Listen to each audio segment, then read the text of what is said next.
আরে আঙ্কেল, আমার বোনের জন্য 120 টাকা দামের একটা হরলিক্স দেন। এলে বেটা, এলাও আঙ্কেল পয়সা। আরে ভাই, এই ওষুধগুলো তাড়াতাড়ি করে দাও আমার মায়ের জন্য।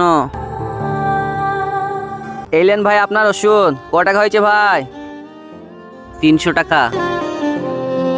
আরে ভাই, আমার কাছে 200 টাকা আছে, আমি 100 টাকা পরে দিয়ে দেবো তোমাকে। তার আগে বন্ধুরা, তোমরা যদি এই ছবিটা ভালোবেসে থাকো ভিডিওতে লাইক করে চ্যানেলটা সাবস্ক্রাইব করে দাও। তোমরা যদি লাইক সাবস্ক্রাইব না করো তাহলে আমি বুঝে যাবো এই ছবিটাকে ভালোবাসো না। কমেন্টে আল্লাহর নামটা লিখে যাবেন।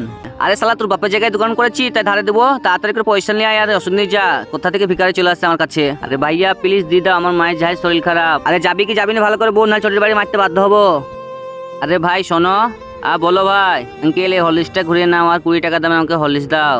আরে ঠিক আছে বেটা, এই নাও, এই নাও 100 টাকা ঘুরে দিলাম।